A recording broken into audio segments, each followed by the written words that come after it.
Divorce can be a dirty business when in the hands of attorneys who play power games. The same applies for angry, vindictive, soon-to-be ex-spouses who have a win-at-all-costs attitude, even when it comes to the house. Joining me to talk about why you shouldn't cost yourself money, and if you both agreed to sell the house, what you should do to make it happen, is Jenn Vucetic, who is a real estate divorce specialist. Thank you so much for joining me today. Thank you, Paula. So, Jenn, what games are we talking about here? Oh, it could be a number of things. And my job is to keep it calm, rein everyone back in, and get to the point, which is selling the home. Now, you had said before, earlier when I was talking to you, that sometimes both parties have agreed to sell the house, but then the person who's in the house tries to do everything under their power not to get the house sold. Well, usually the person that's staying in the family residence is the least, reluctant to move because they're living in the situation that is very suitable to them. But they both agreed to sell the house, and that's why you came in, because that's your job, to come in and sell the house when parties agree to it. Right. So it's important for me to, let them know what's going on. Everyone has to be on the same page.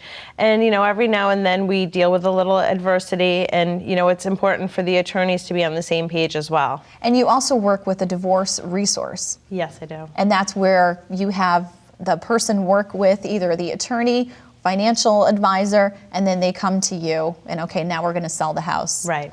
So what are some tips, what are some things that you advise people to get the house ready? It's very important for the house to show well, and if the house doesn't show well, then it's not going to get as much money as it could if the house was in show condition.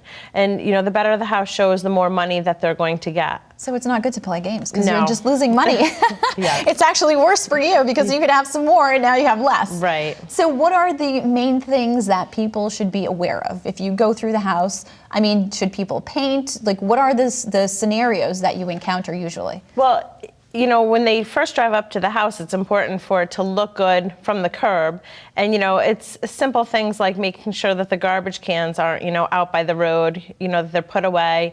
And then when they get into the house, it should be vacuumed, cleaned, picked up, no personal items left out, pictures put away, and, just leave the lights on, keep it at a nice warm temperature. When you said no pictures.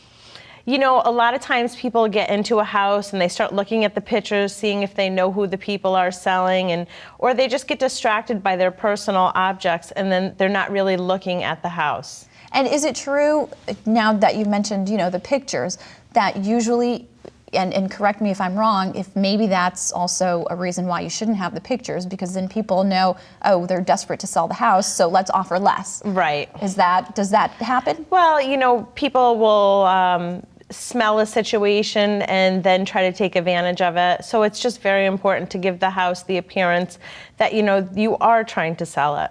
And you're a divorce specialist, so you work with a lot of couples that are going through the divorce. How is the process? It takes a little bit more time and, it's a little bit more work, but it's very important that everyone knows what's going on. So you give the same information to both the person in the house and the spouse that's not in the house. You keep them updated on all showings. You give them the feedback after the showings occur, and you just make sure that they both have the same information and that there's no favoritism shown. Do you encounter this, that sometimes if people call you, if it's the husband or the wife, then the other party says, wait, no, I can't go through her because you know her, I don't know her. But your job, you're pretty neutral with everything. You have to stay neutral. My job is to market the house, not to, take sides. And you work closely with both attorneys. I do. You're specialized in that as well. Yes. All right, well, thank you so much for joining me today, Jenn. Thank you. Thank you. And if you would like to learn more about what to do to make sure that your house is presentable or have a question for Jenn, just log on to my website at parentologywithpaula.com and send me an email. When going through a divorce, selling your house is not an easy task. That's why you need a real estate divorce specialist. Jenn Vucetic can be your go-between. You won't have to do the back and forth between attorneys for the real estate. Jenn will act in your behalf. Jenn has been considered an expert for court testimony. Sometimes in a divorce, property can be one of the biggest issues. Let Jenn be your expert. JENNSOLDIT.com. JennSoldIt.com.